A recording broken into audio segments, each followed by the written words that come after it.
This is the Weigh In podcast by Benoit Chestnut. And on this week's Weigh In, we just happen to have a little solo gig for this Thursday as we're working through the week. We're going to bring to you the breakdown of the 125-pound weight class of college wrestling. So let's get it on our Takedown Thursdays. Let's get this started.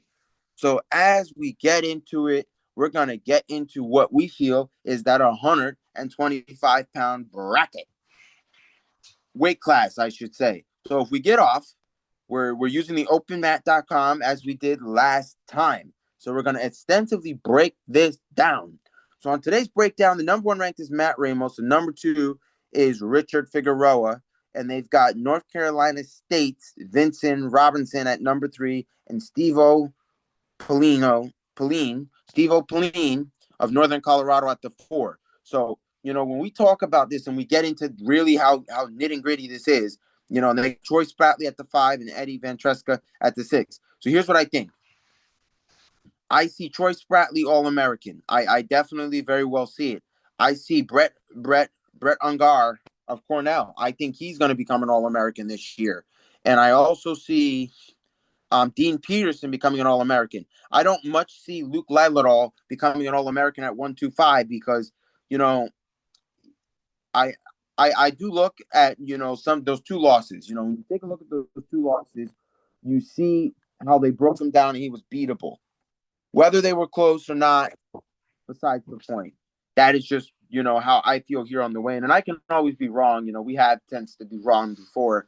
But here, I think, it's notable to talk about Matt Ramos. I know when you bring up Matt Ramos, you talk about, okay, can Matt Ramos, end the season number one? I think Matt Ramos can be an All-American, but I'm not going to for sure say Matt Ramos is the national champ this year.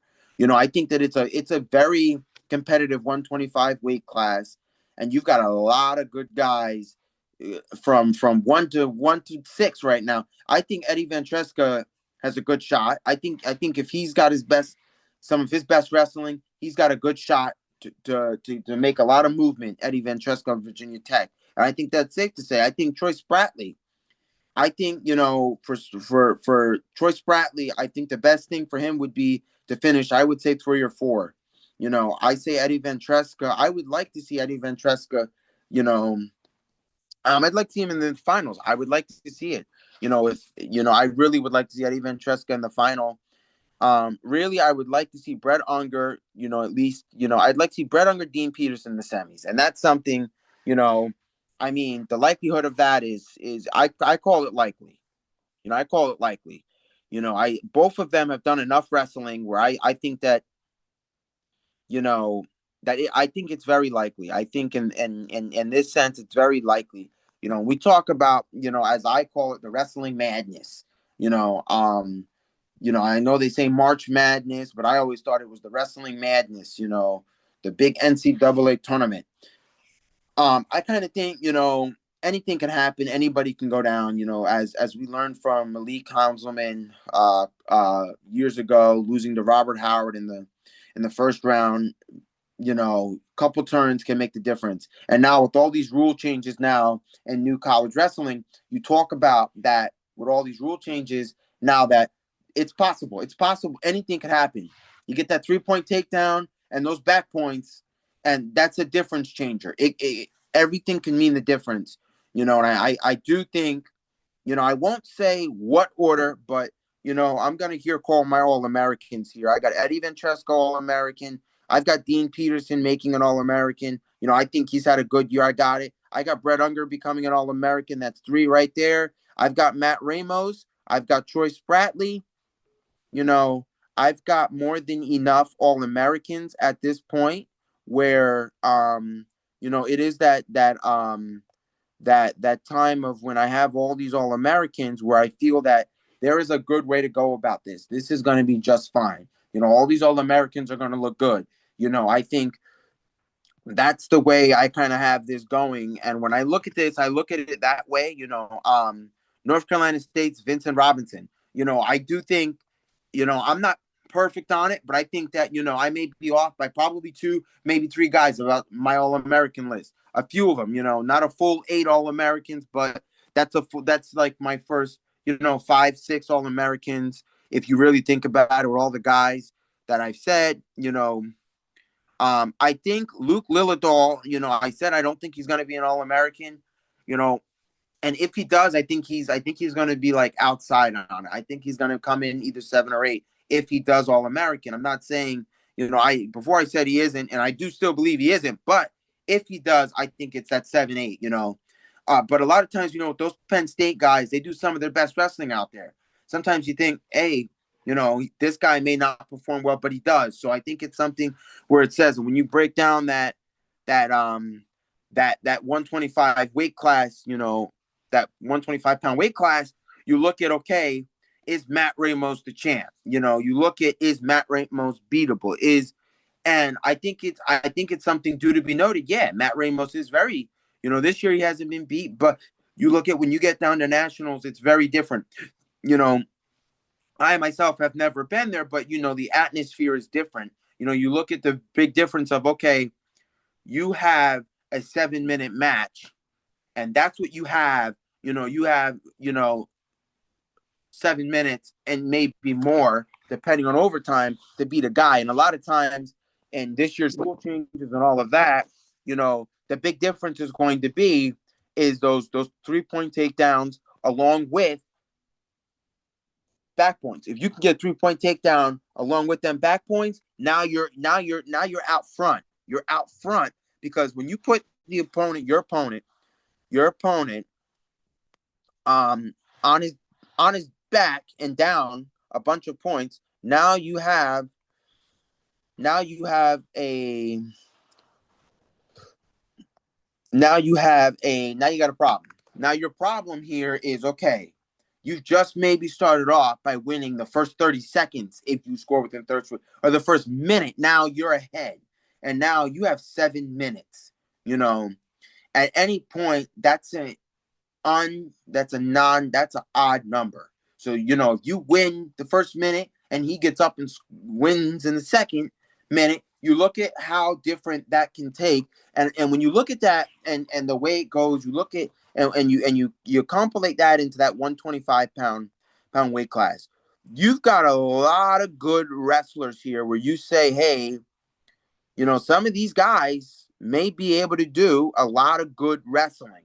Because you look at that 125-pound weight class, and if you ask me, it's stacked. And even now, we can't really talk about who made All-American because, look, the conversation goes here.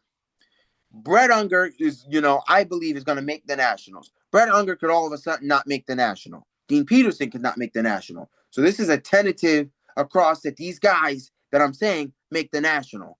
I believe all my guys that I think are going to All-American are going to make the National. But when we talk about this 125-pound weight class, we talk about a lot of those guys that we talked about are going to make the National. So when you look at like a lot of these guys, you look at some of them are really well. And on a lot of different, websites and different ranking series will rank every wrestler different. And, it's due to be noted, I think that there is a lot of good wrestling going to come out that 125-pound weight class. And I believe it. I believe it's probably what I would like to say. I want to say the second most interesting weight class is going to be at the 9. I say second because it's going to be interesting to see how that heavyweight, that 285 goes through, because that's the difference maker with now Gable in 285. So now you look at, okay, that second most is that 125, and you talk about there's going to be a lot of interesting weight classes out there, and one of them being that 125. I say that because it's going to get interesting. Even when you go, you talk about how many guys, you talk about, let's say 133. We're breaking down 125, but if we were to dabble along 133, even 133 is a good stacked weight class. It's very stacked. And when you look at that 133, it is very well stacked. And when you look at that, you understand the difference of this is going to be a building year. This is going to be very well a year more most than others. So when we talk about this team and a lot of what goes on, you say, okay, there's a lot going on. There's a lot going differently, and you say, okay, that one, that 125 is going to make big headway, and I think it's going to be the second most interesting because it is the one thing that's going to be very interesting. You know, when you look at what happens with a lot of stuff like this, when you look at what may go, it's like we say with that 197 pound weight class. When you talk about 197, you talk about, one of the biggest stories is, can AJ Ferrari win the national title? And that's something that you say at the 197 that you bring up, because even that I think comes in somewhere at that 123 is a stacked weight class, because you got Stephen Buchanan, you got AJ Ferrari, you got Josh Barr, you got Jacob Cardenas, you got Michael Beards, you got, I think this year's national is probably, a lot of people may disagree with me, but this would be the most stacked national where you don't know who's going to win each weight. You really don't, with how stacked it is and how the seeding may be different. And some guys might not even make qualified national. So you look at, if everybody qualifies, you say, okay, your first 5 ranked wrestlers in every weight, you say you most likely automatically gonna make the national, as in they're gonna win their conference, or they're gonna be finish in the conference enough to qualify the national. And if we go there and say something like that, one of the biggest stories we talk about with that being said is, okay, that's interesting, that's a good way to go, but there's so many weight classes. Like, okay, when we talk about, I know we're breaking down 125, 184, Carter Starachi. You got Parker Tech Tyson. Is it the year Parker Tech Tyson gets the job done? Is it the year? Does Parker Tech Tyson take out Carter Starachi? And if he does, that's going to be interesting. But again, that's all contingent on how the seeding at national goes. Some of the seeding may be very different from others. We never know what's going to seed who's going to be where. They could meet early first rounds. They could meet second rounds. They could meet quarters. They could meet semis. We don't know how or where they're going to meet. But that would be a nice final. Starachi, Tech Tyson. We got coming in that, by the openmat.com, ranked 3rd, Dustin Plott of Oklahoma State. So now when you add Dustin Plott, now you say, okay, you don't know what's going to happen. You don't know where these brackets are going to draw. And when you talk about some of these weight classes, it is noted to say that it's not going to be, I think this is a year where you could not safely say, but you could say this might not be a vast majority Penn State wrestlers in the final, depending on how some of this seeding comes out and how some of this work lays out during that tournament, how those brackets draw. You might not see, you're going to see, I depending on how the brackets draw. And we're going to do an episode right after the brackets drop. We're going to try to get an episode out. More than likely nationals, we may not try to get that episode out a day earlier for you guys, so it comes out the Wednesday before the national. But more than likely, we're going to break down bracket by bracket if we do. And that will probably be the same Wednesday. We may, we're still, thinking we may draft for the national. So there's a lot going on right now where it's like, okay, you look at this, depending on how those brackets draw, this could be a very interesting, I'm not going to say could be, it will be a very interesting national. Whether the people are meeting early first rounds or second rounds, I think regardless, this national is going to be tight. It's going to be good. It's going to be something that, no matter how those brackets draw, I think it's either going to be really good in the finals, or it's going to be really good in the semis, or it's going to end up really good in that quarters, second rounds. Either way, I don't see a lot of these guys that, the first 5 ranked wrestlers, I don't see them facing in the first round and getting a spectacular first round matchup that early. I think if anything like that happens, it may be second, and even then it will maybe the quarters, but I definitely think a lot of these matchups are going to see in that semi. A lot of these matchups. And I think that's going to be early. I believe by depending on how those first 2-3 rounds, the quarters all the way up to the semis, we're going to start to see a lot more team shaping. We'll know. I reckon. I believe that we'll know by that semi whether it's a locked in, if whether Penn State looks good to lock in another team title. But it all depends, because this year it is a lot of blood hungry wrestling, and what I mean by that is there's a lot of guys that they want to make their name. And, as we learned, in previous national, anything could happen. Anything can happen. Guy could go down in the semis. Guy could go down any round, and especially with these 3-point takedowns and then these new rules for back points, I think at this point, with all these new changes to college wrestling, I think it's going to be an interesting national. Definitely. Definitely. I don't see a way where you don't find, the first 4 weight classes, I say 5, including heavyweight, the most interesting. Like, I don't see, and even I'll say 6, adding 197. Like, it's gonna look interesting. It is gonna look real interesting. I think all these conference championships are gonna be really good. Like, good to take notice. Big Tens. I think the Big Tens is gonna have a lot of good wrestling. I think that's going to be the interesting look at this year, is going to be that Big Tens, because I think the Oklahoma State University Cowboys are probably going to run away with the Big 12. If they do some of their best wrestling. And I think that's something due to be noted, is that if that's the case, I think the Big Ten is going to be the most sharp, best conference to look at this year, because it's a lot of wrestling. Like, when you look at, the first 10 guys ranked, you at least have 2 Big Ten guys, if not even 3. And the real story is going to be that heavyweight, with Gable Steveson. So that's going to be an interesting detail to tell. And then you won't get to see no Wyatt Henderson, with him being in the Big 12 at Oklahoma State, but that's going to set kind of the tone, and that's going to really give us a kind of a shape of where that seeding's gonna kind of go, who gets beat, who falls to who, and I think that's going to be very interesting. But if we bring ourselves back to 125 and we talk about that 125, as we talk about Big Ten being that good way to go, we've got, you got Purdue's Matt Ramos number 1. That's Big Ten. You look at, you got Luke Lillidahl, Penn State at the 7, Nebraska's Caleb Smith at the 8.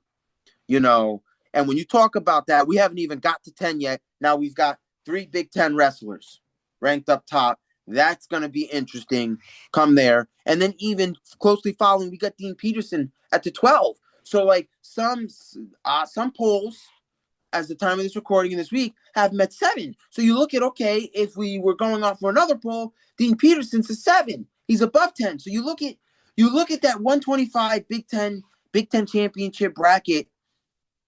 I think even that's going to be stacked before we even make it to the national. That Big Ten bracket's going to look really stacked, really good. And I think that's something due to be noted, that it's going to get interesting no matter how you draw it out. It's going to get interesting top to bottom, no matter how you look at it. And I think that's going to be the detail and the difference maker with this year's national. Like, oh my God, that's something that we're just going to be able to take charge of. I think that, that 125, I'm not saying 125 is the difference maker, because, I believe that difference maker is that 285, the way it is stacked, but I think this 125 is a toss-up. I really think it's a toss-up. I don't believe definitively that Matt Ramos is going to be national. I think 125 is a toss-up at best. And I think that's, and I think if you're Cael Sanderson, you want to take advantage of that toss-up. You really do, because if you want to close in on another team title, you've got to look at some of these other schools, as we love to talk about, our Oklahoma State Cowboys, keys to victory here. they're not that far behind with their guys. They've got, they got a lot of guys ranked. You got Troy Spratley ranked above 5. I want to say definitively they've got most of their guys ranked in the top 10. Most of their guys ranked in the top 10. You look at Troy Spratley's the number 5. If we go back to talking about these Cowboys very quickly, 133, Reese Whitcraft is at 19. So they don't, you don't got a tall guy at 133. 141, if we go up to 141, 141 as we look, you got Tegan Jameson, the number 8. So you see, that's an All-American if he places where he's at. That's an All-American. You would want him to take higher than that, but that's an All-American. So now you say you got 2. We go to 149. When we look at 149, when we're talking about this 149, you look at Oklahoma State. So now 149, you don't got it. Carter Young is the number 18 by theopenmat.com. So now you say, okay, when we go to 157, so you guys are starting to see where I'm getting at here. The Cowboys, if they do some of their best wrestling, you got Caleb Fish, Caleb Fish at 13. So you look at 157, you look at if they do some of their best wrestling,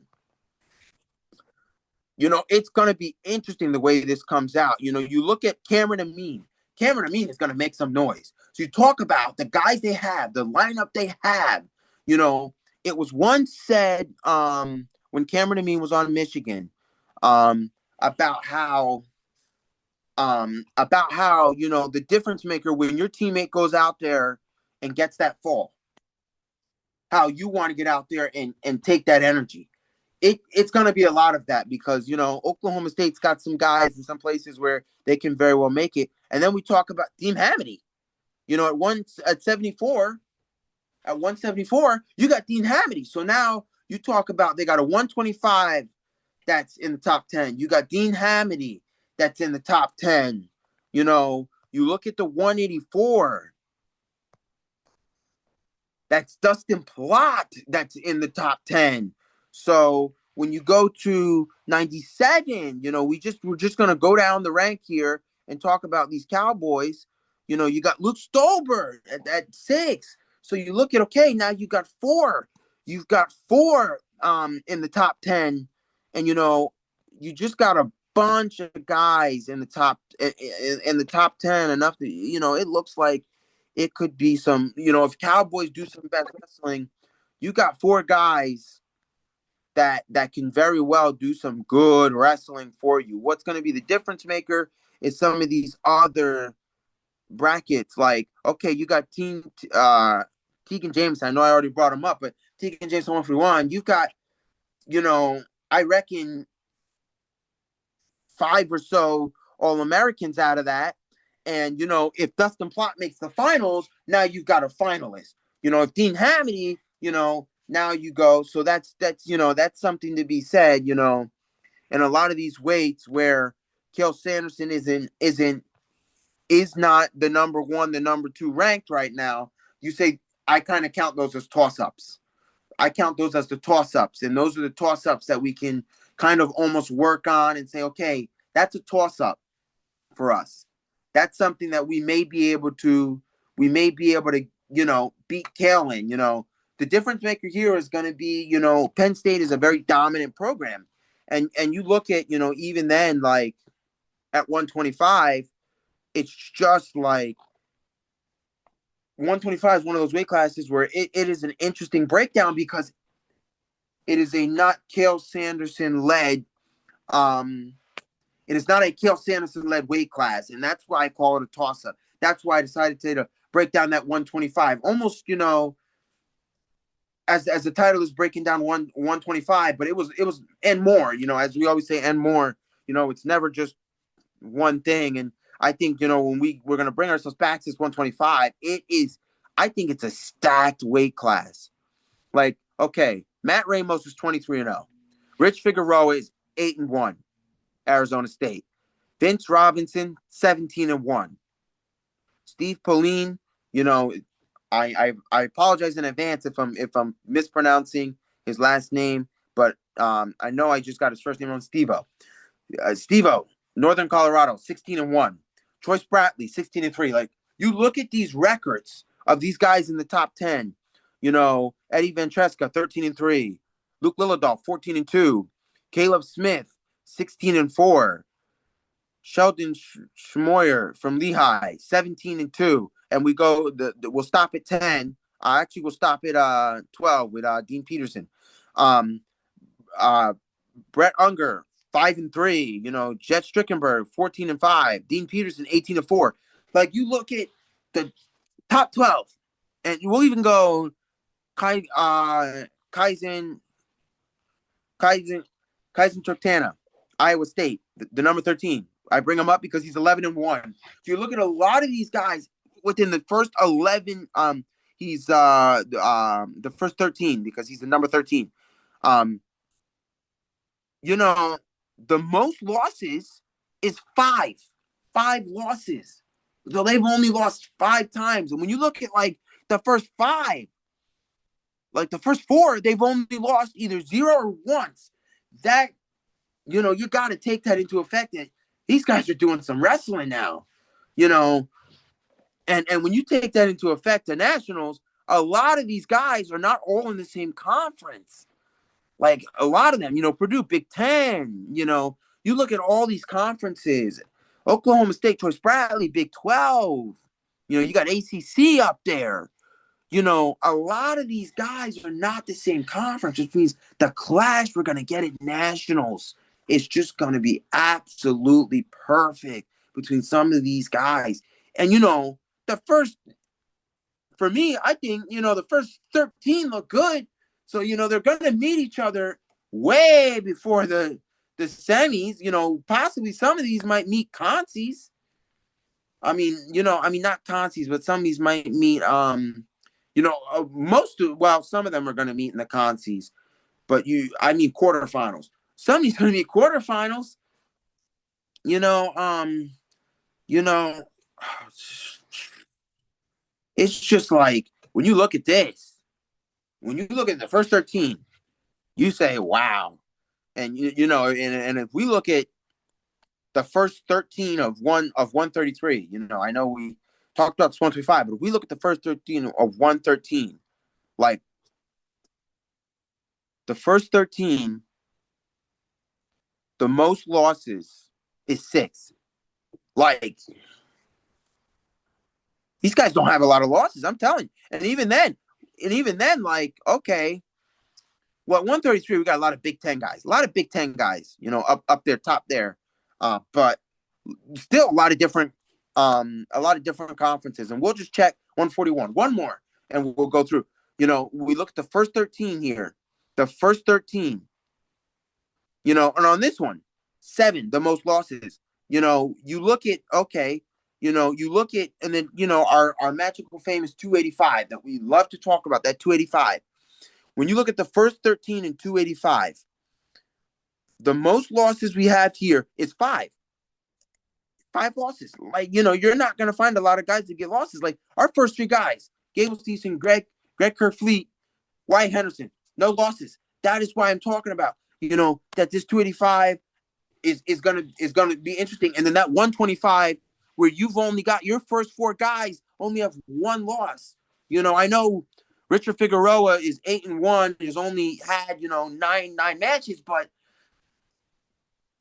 a lot of these guys, like, you look at Vince Robinson, you know, 18 matches and you got 1 loss, great. You know, Matt Ramos, 23 matches, no losses. That's why I say that 125 is that toss-up. It's going to look real interesting. Because, you know, as much as I say Luke Lillidahl's not going to make it, we're going to speculate here if he makes Nationals, which he more than likely will. A lot of Penn State wrestlers make the National, more than likely will. If Luke Lillidahl makes the National, he's only got 2 losses. He's 14-2, you know.